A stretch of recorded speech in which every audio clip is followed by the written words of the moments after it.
বাড়িতে আমার নির্জলা উপোস করে অসুস্থ হয়ে পড়েছে, ওকে তুমি রক্ষা করো।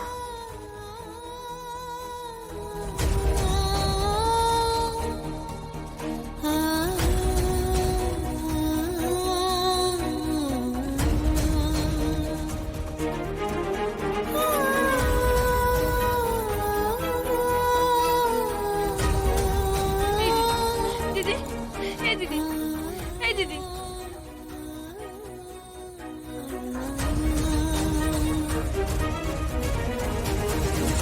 দিদি, এই দিদি, দিদি, আমার সন্তানকে সুস্থ করে দাও ঠাকুর।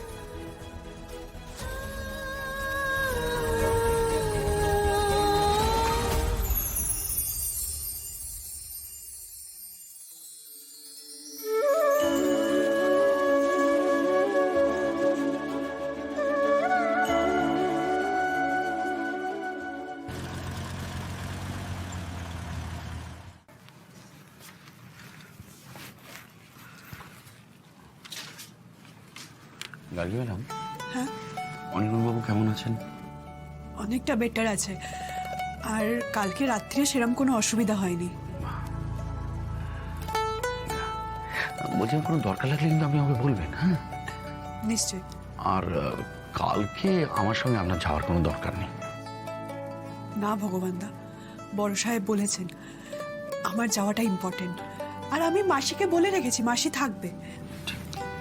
আর ভগবানদা, আপনি কি অনির ব্যাপারে বৌদিকে কিছু বলেছেন? কেন বললাম তো? না, বৌদির কালকে রাত্রিরে কল এসেছিল, আমার ফোনটা সুইচ অফ করা ছিল। আমি আজকে সকালে ঘুম থেকে উঠে দেখি বৌদির মিস কল নোটিফিকেশনে দেখতে পাই। তুমি আর গার্গী তো অফিস থেকে বিকেল 4টের সময় বেরিয়ে গেছিলে। তোমাদেরকে অনেকবার ফোন করেছি, ফোনে পাচ্ছিলাম না। না, আমি কিছু বলিনি। ও আচ্ছা, হ্যাঁ।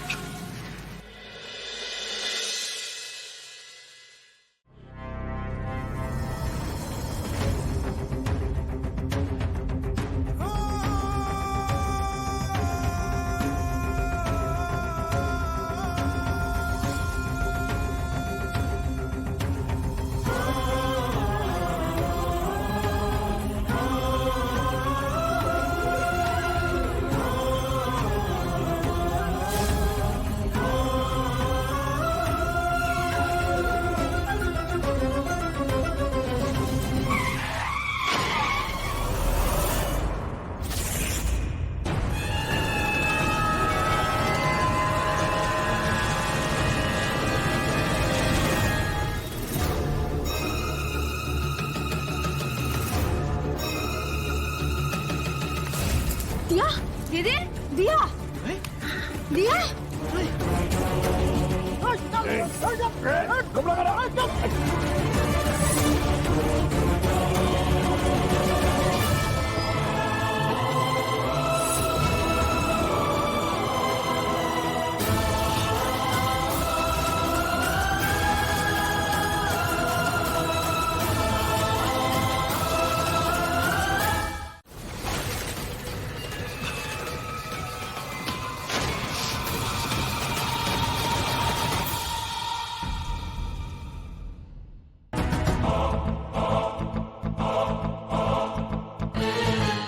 প্রভু, প্রভু, আমি জানতাম প্রভু আপনি আমার ডাকে সাড়া না দিয়ে পারবেন না। আপনি আমার পাশে এসে দাঁড়াবেন, এতেই আমার জিত প্রভু।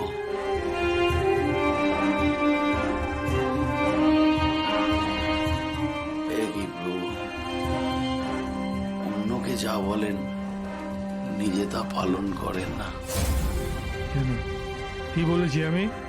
আপনি না প্রভু, আপনার পাঠানো দূত। তুমি তোমার স্বামীর মাথা থেকে কয়েকটা চুল কেটে আমাকে দাও, আমি তোমার মানত রক্ষা করার ব্যবস্থা করব। ওরকম 2-4টে চুল নিয়ে না মানত রক্ষা হয় না। এর কোনোটাই আমার কথা নয় ঠাকুর মশাই। ভগবত গীতায় শ্রীকৃষ্ণ বলেছেন, পত্র, পুষ্প, ফল, জল যাই হোক না কেন, কেউ যদি ভক্তি ভরে তা ঈশ্বরের কাছে অর্পণ করে, ঈশ্বর সন্তুষ্ট হয়ে তা গ্রহণ করে। প্রভু, আপনি নিজেই মানত রাখতে ন্যাড়া হয়েছেন, আবার কার ফেলে দেওয়া পাকা চুলদাড়ি দিয়ে গোপদাড়ি বানিয়েছেন। আপনি কি ভেবেছেন প্রভু, আমি আপনাকে চিনতে পারবো না? এই Bhagwan Das, you irresponsible international idiot, কাকে কি বলছো? উনি আমার শ্বশুর মশাই, শিকারী শিকারী শিকারী।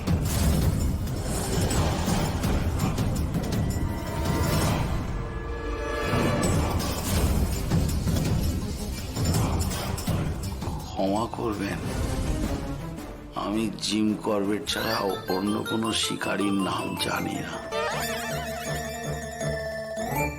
আচ্ছা, আপনি কটা বাঘ মেরেছেন?